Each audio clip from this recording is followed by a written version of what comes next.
ഇവിടെ? നീയോ? നിങ്ങൾക്ക് ആള് തെറ്റി. നിങ്ങൾ ഉദ്ദേശിക്കുന്ന ആളല്ല ഞാൻ. ഞാൻ പെട്ടെന്ന് തെറ്റിദ്ധരിച്ചു.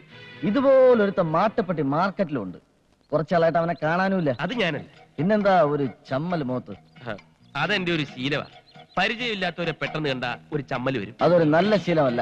എന്താ പേര്? സച്ചിൻ ടെണ്ടുൽക്കർ. ഓഹോ, തന്നെ പോലൊരു തെണ്ടി പണ്ട് എന്റെ കടയിലേക്ക് വരുന്ന ഡസൻ കണക്കിന് ലോറികളിൽ ലോഡ് ഇറക്കാൻ വരാറുണ്ടായിരുന്നു. അവന്റെ പേര് കണ്ണപ്പൻ, ഒരു കൂലി. ആ ചായയാണ് നിനക്ക്. അങ്ങനെ ഒരേ ചായയിൽ ഒത്തിരി പേര് കാണും. അതിലൊരുത്തൻ കൂലിയായിരിക്കും, മറ്റൊരുത്തൻ പണക്കാരനായിരിക്കും. അപ്പൊ പിന്നെ കാണാം. പരിചയപ്പെട്ടതിൽ വളരെ സന്തോഷം. ഓക്കെ. എടാ, നീ ഏത് കോലം കെട്ടിയാലും ആ കൂലി ചായ നിന്റെ മോന്തയ്ക്ക് മാറത്തില്ലേ? കാടി വെള്ളത്തിൽ വീണ കാക്കയെ പോലെ വേഷം കെട്ടിയാ നിന്നെ ഞാൻ തിരിച്ചറിയില്ലെന്ന് വിചാരിച്ചോ? നീ വെറും ഒരു കൂലിയാണെന്ന് ഞാൻ വിളിച്ചു പറഞ്ഞാൽ നീ ഇന്നാറും ഞാനും നാറും. നിനക്ക് മാട്ടുപ്പെട്ടി ചന്തയിൽ പഴയ കൂലിക്കാരനായിട്ട് കഴിയണോ, അതോ ഈ വീട്ടിലെ പെണ്ണിനെയും കെട്ടി സുഖമായിട്ട് ജീവിക്കണോ? വന്നു കയറിയ മഹാലക്ഷ്മിയെ കുറ്റിച്ചൂലുകൊണ്ട് അടിച്ച് പുറത്താക്കണ്ടല്ലേ? ഒരു ഒത്തുതീർപ്പാകാം. എങ്കിലേ നമ്മൾ രണ്ടും രക്ഷപ്പെടും. ഓക്കെ? ഓഹോ, അത് ശരി. ഇപ്പോഴാണ് എനിക്ക് സംഗതികൾ പിടികിട്ടിയത്. മതിയായില്ലേ? നിങ്ങൾ പരിചയക്കാരാണല്ലേ, ഫ്രണ്ട്സ്? അതിരിക്കട്ടെ, ഈ വെള്ളം പയ്യാത് ഈ വീട്ടിൽ അതിഥിയായിട്ട് താമസിക്കുന്ന ആളാ. അയ്യോ, നിങ്ങളും എങ്ങനെ പരിചയം? വിമാനത്തിൽ വെച്ചുള്ള പരിചയം. ബിസിനസ് യാത്രകൾ. മാസത്തിൽ 28 ദിവസവും വിമാനത്തിലാണല്ലോ. എന്തൊരു കണ്ണൻ, എന്തൊരു ബിസിനസ്? ഞങ്ങൾ ബിസിനസ്സുകാരത്ത് ബിസിനസ് എന്താന്ന് ചോദിക്കരുത്. 100 കൂട്ടം ബിസിനസ് അല്ലയോ? പരിചയപ്പെട്ട ഈ സന്തോഷം. നമുക്ക് അകത്തോട്ടിരുന്ന് സംസാരിക്കാം. ഓ, അതിനെന്താ? ഞങ്ങളെ ഈ വീടുകൾ തമ്മിലേ ബന്ധമുള്ളൂ. പക്ഷെ വീട്ടുകാർ തമ്മിൽ നല്ല ശത്രുതയല്ല. ലാവന്റെ കുറെ കാര്യങ്ങൾ ഞാൻ പറഞ്ഞുതരാം. എടേ കണ്ണാ, മോനെ നീ എങ്ങോട്ട് പോണത്? അവിടെ മാന്യന്മാർക്ക് കേറാൻ പറ്റിയ വീടല്ലടേ. നീ മാന്യനല്ലാത്തോണ്ടല്ലേ എന്റെ അതിര് കിടന്ന് ഇപ്പുറത്തോട്ട് വന്ന. അപ്പുറത്ത് പോടേ. ഇതെന്താ ഇന്ത്യയും പാകിസ്ഥാനും പോലെ അതിർത്തി വരെയൊക്കെ? ലവനെ വിളിച്ചിറക്കി കൊണ്ടുപോകാൻ തന്നെ വന്നത്, അല്ലാതെ നിന്റെ പെമ്പറിനോരെ കൂടെ പൊറുക്കാനല്ലടേ. അനാവശ്യം പറഞ്ഞ നിന്റെ പറങ്ങാണ്ടി മോന്തയെ അടിച്ച് പൊളിച്ചളെ. അറിയാം നിനക്ക്? ഓ, നീ മൊത്തമായി ഷേവ് അച്ചി. ആരാ എന്നെ പറ്റി പറഞ്ഞു? എന്നെ ചോദിക്കൂലേ? നല്ല വർത്താനം വായിന്ന് കേൾക്കണ്ടെങ്കിൽ വീടിച്ചോണ്ട് പോയില്ല. തള്ള അണ്ടി കമ്പനി അണ്ടി പൊളിക്കാൻ വന്ന നിനക്ക് അത്തരം വർത്താനം വരുവടി. എടി മുറ്റ അടിക്കാൻ വന്ന നീ അടിച്ചെടുത്ത് മഴപ്പെട്ടി മാക്കാനെ കൊണ്ടല്ലടി പോയത്.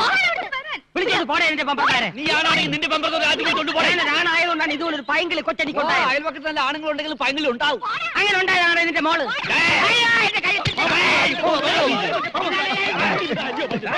ഇത്തരം മാറിയ ചെറ്റ വർത്താനം ചന്ത പോലും ഞാൻ കേട്ടിട്ടില്ല. ഇതിനേക്ക് അപേക്ഷിച്ച് കൂലീസ് എന്ത് ഡീസന്റ് ഇല്ലടേ? പിന്നല്ലാതെ. എവിടുന്ന് കിട്ടിയടേ യവനെ? ഊരും പേരും അറിയാത്ത യവനെ മോളുടെ കൂടെ പൊറുപ്പിച്ചില്ലേ? ആര് പറഞ്ഞടാ അവന് ഊരും പേരും ഇല്ലെന്ന്? നിനക്കൊന്നും സ്വപ്നത്തിൽ പോലും ചിന്തിക്കാൻ പറ്റാത്ത കോടീശ്വരനാണ് ഇവൻ. അറിയാം? അതിനേക്കാ വലിയ കോടീശ്വരനാണ് യവൻ. പച്ചവന്. നീ പോടാ മറച്ചവന്. ഇവൻ ആരാണെന്ന് എനിക്കറിയാം. ഇവനാണ്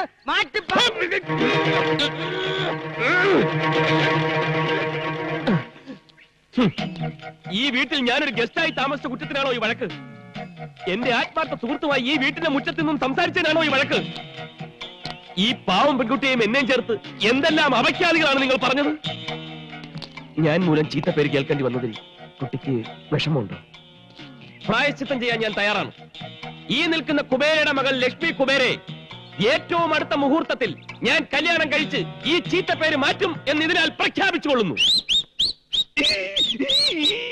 മോനെ കണ്ണ രക്ഷിക്കടേ, നീയും പ്രഖ്യാപിക്കടേ. ആഹാ, അങ്ങനെയാണെങ്കിൽ ഈ നിൽക്കുന്ന പ്രഭാര പ്രഭുവിന്റെ മകൾ പാർവതി പ്രഭുവിനെ എന്റെ ആത്മസുഹൃത്തിന്റെ കല്യാണത്തിന്റെ അന്ന് ഞാൻ കല്യാണം കഴിക്കുമെന്ന് പ്രഖ്യാപിച്ചുകൊള്ളുന്നു.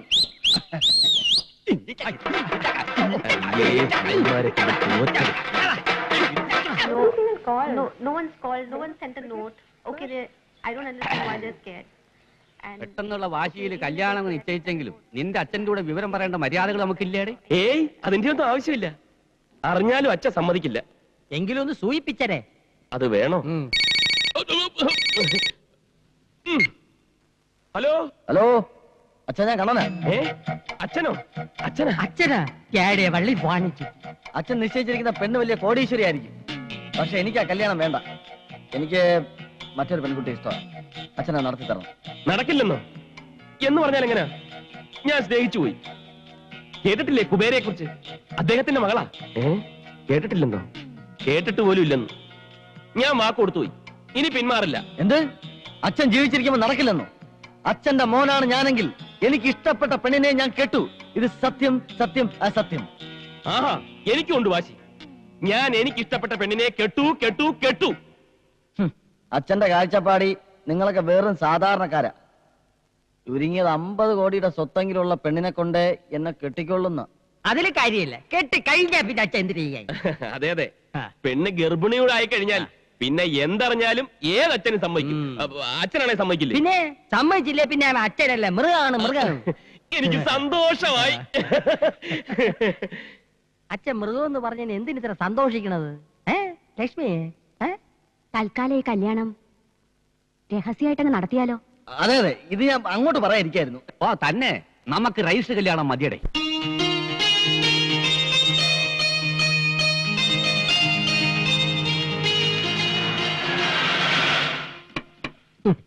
ഞാൻ വിചാരിച്ച പോലെ തന്നെ ആയി. കെട്ട് കഴിഞ്ഞാണ് മാല ഇടേണ്ടത്, അല്ലാതെ കെട്ടാൻ വരുമ്പോഴല്ല. എടേ കുമാര, നിന്റെ മോളുടെ കല്യാണം നടക്കുന്നതിന് 1 മണിക്കൂർ മുമ്പേ എന്റെ മോളുടെ കല്യാണം നടക്കണമെന്ന് ഈ വാശി ഉണ്ടായിരുന്നു. അത് നടന്നോടെ? നടന്നില്ലടേ. 1 മണിക്കൂറിന് മുമ്പ് അവർ അമ്പലത്തിൽ വെച്ച് താലി കെട്ടിയ ശേഷമാണ് രജിസ്റ്ററിൽ ഒപ്പിടാൻ ഇങ്ങോട്ട് വന്നത്. മാറിയില്ലേ? തൊട്ട 7 ആറ്റി കുളിക്കണം.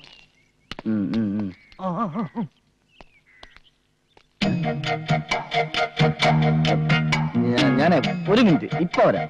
ഫ്രണ്ട്സ് വന്നിട്ടുണ്ട്. ഈ സമയത്ത് എന്താ ഇവനെ കൊണ്ട് കെട്ടിയെടുത്തത്? അയാൾ വരണോന്ന് പറഞ്ഞു. അയാൾ പറഞ്ഞെന്ന് പറഞ്ഞാൽ നീ കൊണ്ടുവരൂ. എനിക്ക് അതിനിടി വെച്ചിട്ടുണ്ട്. മിടുക്കൻ. ഞാൻ പ്രതീക്ഷിച്ചതിൽ നേരത്തെ നീ സംഗതി. കൺഗ്രാചുലേഷൻ. ഇതാ പറഞ്ഞു തുക. ഇനി പന്ത് എന്റെ കയ്യിലാ. എനിക്ക് ആ പ്രഭാര പ്രഭുവിനെ നടത്തിയിരണം.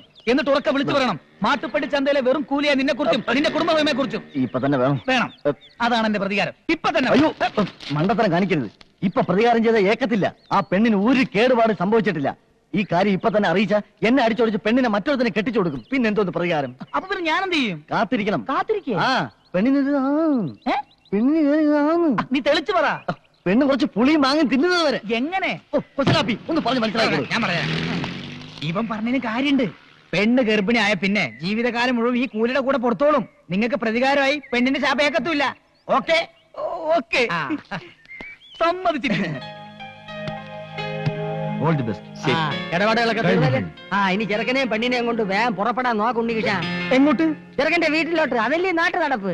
അയ്യോ, അത് നടക്കോ? നടക്കണ്ട, കാറി പോയാ മതി. വാ വാ, നീ വാടേ മണ്ണുണ്ണി. അച്ഛാ, ഇന്ന് തന്നെ പോണോ? കുറച്ചു ദിവസം കഴിഞ്ഞിട്ട് പോയാ പോരെ? അതൊന്നും സാരമില്ലടേ. നിന്റെ അച്ഛൻ ഈ ബന്ധം അംഗീകരിക്കും. ഇതിപ്പോ ഒരു സന്ദർഭം വേറെ ഇല്ലടേ. കല്യാണം കഴിഞ്ഞ പെണ്ണിന്റെ കൈയും പിടിച്ച് വീട്ടിലോട്ട് കയറി ചെല്ലുമ്പോ തന്തയ്ക്ക് പറഞ്ഞ തന്തമാർക്കൊന്നും ആട്ടി പുറത്താക്കാൻ കഴിയില്ലടേ. നിങ്ങളെ കയറി ഒന്ന് ലോഹ്യമായി കഴിയുമ്പം ഞാൻ എത്തിക്കൊള്ളാം. മോളെ, നീ ആ വീട്ടിൽ ചെന്ന് കയറുമ്പം ചില്ലറ പ്രശ്നങ്ങളൊക്കെ ഉണ്ടാവും. ഒന്നും വിട്ടുകൊടുക്കരുത്. എടേ, അവിടെ കിടന്ന് ക്വാന അടിക്കാതെ രാഹുകാലത്തിന് പുറപ്പെട്ടിട്ട് വരി. കല്യാണം കഴിഞ്ഞ് പെണ്ണിനെയും കൊണ്ട് ചെക്കന്റെ വീട്ടിലേക്ക് പോണമെന്ന് ആരുണ്ടാക്കിയ നിയമമാണ്? ഓ, നാണം കെട്ട ഒരു നാട്ടുകടപ്പ്. മോളെ പാർവതി, എന്റെ അച്ഛൻ എന്തായാലും ആ വീട്ടിലോട്ട് കയറ്റത്തില്ല. അതുകൊണ്ട് കുറച്ചു കാലത്തേക്ക് നമുക്കൊരു ഊട്ടിയിലോ കൊടൈക്കനാലോ ടൂർ പോയാലോ? ശരിയാ, ആ തണുപ്പിൽ 1.5 മാസം കൊണ്ട് സംഭവം ശരിയാക്കാം. എന്ത് സംഭവം? ഈ വീട്ടിൽ കയറുന്ന സംഭവം. നമുക്ക് വേറെ എങ്ങോട്ടും പോകണ്ട, കണ്ണേട്ടന്റെ വീട്ടിലേക്ക് പോയാൽ മതി. തൽക്കാലം നമുക്ക് ഏതെങ്കിലും ഹോട്ടലിൽ റൂം എടുത്ത് താമസിക്കാം. എന്നിട്ട് സാവകാശം ഞാൻ ചെന്ന് എന്റെ അച്ഛന്റെ മനസ്സ് മാറ്റിയെടുക്കാം. അതുവരെ നിന്റെ അച്ഛനും വിവരം അറിയണ്ട. 1 മാസത്തേക്ക് തകർത്ത് ജീവിക്കാൻ വേണ്ട തൊട്ട് കയ്യിലുണ്ടല്ലോ. വണ്ടി പറ ഏതെങ്കിലും AC റൂമിലോട്ട്. അല്ല, നമ്മൾ എങ്ങോട്ടേ പോണത്? ഞാനും അതാ ആലോചിക്കുന്നത്. നമുക്ക് എങ്ങോട്ടെങ്കിലും മുങ്ങിയാലോ? എനിക്ക് അച്ഛന്റെ മുമ്പിൽ ചെല്ലാൻ ഒരു പേടി. എന്തായാലും എല്ലാം ഒരിക്കലും അറിയും. എന്നാലത് ഇന്ന് തന്നെ ആയിക്കോട്ടെ. നമുക്ക് അച്ഛന്റെ അടുത്തേക്ക് തന്നെ പോവാം. അയ്യോ, വീട്ടിൽ പോകാൻ പറ്റില്ല. എന്റെ തല വിട്ടും. അതിന് തെറ്റിയത് ഞങ്ങളല്ലേ? കൂട്ടി നിന്നത് ഞാനല്ലേ? ഇവള് പറയുന്നതിലും കാര്യമുണ്ട്. നീ വീട്ടിലോട്ട് വണ്ടി വിട്. രണ്ടിലൊന്നും അറിയണം. എന്തൊക്കെ പറഞ്ഞാലും ശരി, വീട്ടിൽ പോകാൻ പറ്റില്ല. കുഴപ്പമില്ലാത്ത രീതിയിൽ ഞാൻ കൈകാര്യം ചെയ്യാം. നീ വണ്ടി വിട്. എനിക്ക് പറ്റില്ല. ഡ്രൈവർ, ബാലേട്ടൻ പറയണത് കേട്ടാ മതി. വണ്ടി എടുക്കാൻ. നീ വണ്ടി ഇടറേ.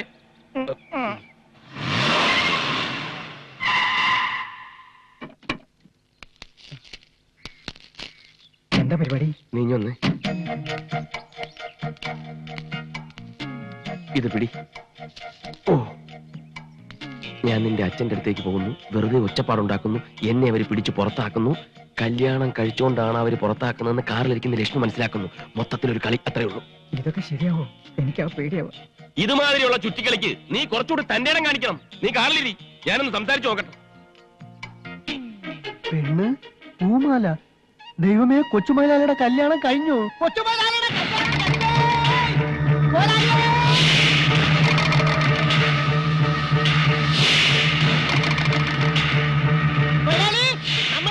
മൂന്നാമത്തെ കുഞ്ഞിന്റെ കല്യാണം കഴിഞ്ഞു. പെണ്ണും പൂമാലും ഒക്കെ ആയിട്ട് ദേ ഇങ്ങോട്ട് വരുന്നുണ്ട്.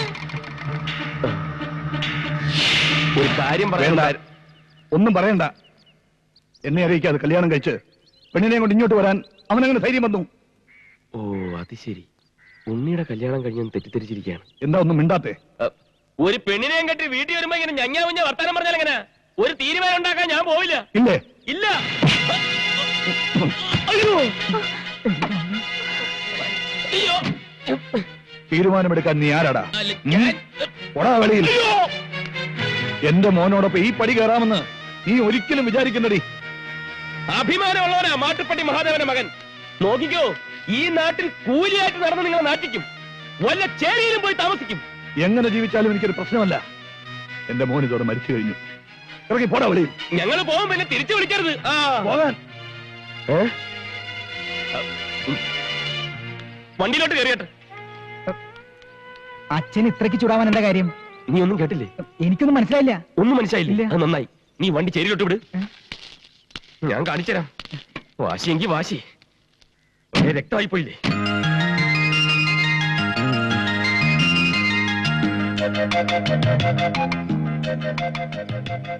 ബുദ്ധിമുട്ടായല്ലേ? എല്ലാം ഒത്തിണങ്ങി ഇത്ര പെട്ടെന്ന് ഇങ്ങനൊരു വീട് കിട്ടുമെന്ന് ഞാൻ വിചാരിച്ചില്ല.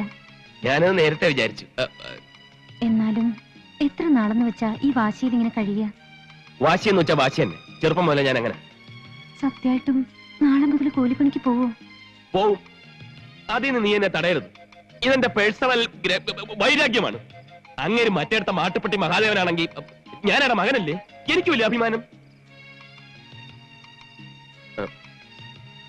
പിന്നെ മോളെ, പുറത്തേക്ക് ഇറങ്ങി ആരുമായിട്ടും വർത്താനം പറയണ്ട. നമ്മുടെ സ്റ്റാറ്റസിനെ പറ്റിയ ആൾക്കാരേ അല്ല, ചേരിയ നുണയെ പറയൂ. എന്നെ പറ്റി പറയുന്ന ചില നുണകൾ കേട്ടാ നീ ഞെട്ടിപ്പോവും. ആരെന്ത് പറഞ്ഞാലും ഞാൻ വിശ്വസിക്കില്ല. എനിക്ക് എന്റെ ബാലേട്ടനെ എന്നും ഇങ്ങനെ കണ്ടാ മതി. എന്നും ഇങ്ങനെ കാണും, അതാ എന്റെ പേടി. അതെന്താ? അല്ല, മോളുടെ ഈ വിശ്വാസം മാത്രം മതി എനിക്ക്. നീ ധൈര്യമായിട്ട്. ആരാത്? ചേരിയിലെ ഏതെങ്കിലും നുണയന്മാരായിരിക്കും. മോളി ഇവിടെ ഇരുന്നാ മതി, അങ്ങോട്ട് വരണ്ട. ഞാൻ പോയി നോക്കിച്ചു വരാം.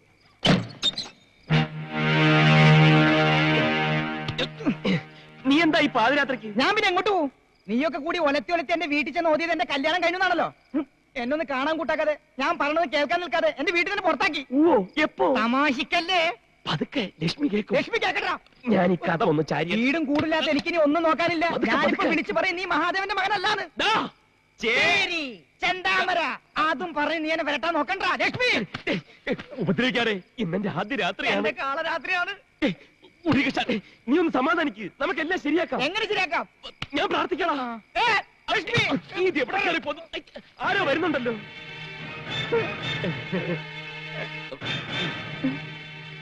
രാജപ്പൻ, കണ്ട, പ്രാർത്ഥിച്ച ഫലം ഉണ്ടാവും. മച്ചാനെ, പോയി എവിടെയെങ്കിലും രക്ഷപ്പെട്ടുള്ളൂ. ബാക്കിയാണ് ഞാൻ ഏറ്റ്. അങ്ങോട്ട് എവിടെ പോന്നു? രക്ഷപ്പെടാം. അവിടെ ഫസ്റ്റ് നൈറ്റ് നടക്കല്ലോ. വേറെ എവിടെയെങ്കിലും പോയി രക്ഷപ്പെടും. മച്ചാനെ, അവന് നിന്നെ മനസ്സിലായിട്ടില്ല. പോയി രക്ഷപ്പെട്ടോ.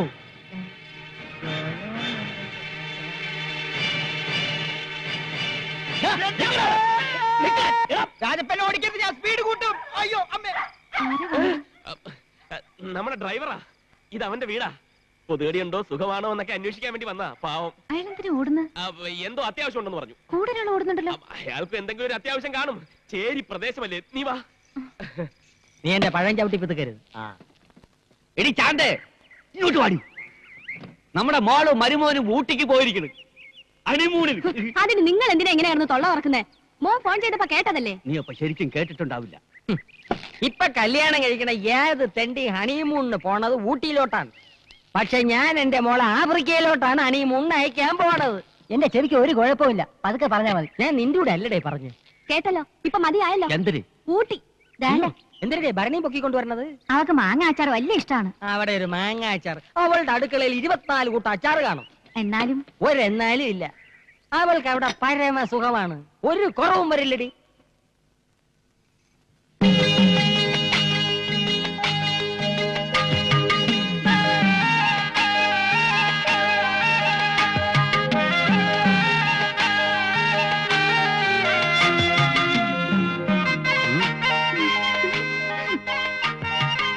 എന്റെ അച്ഛൻ മാട്ടുപ്പെട്ടി മഹാദേവനോടുള്ള വാശി ഇന്നു മുതൽ ഞാൻ ആരംഭിക്കുകയാണ്.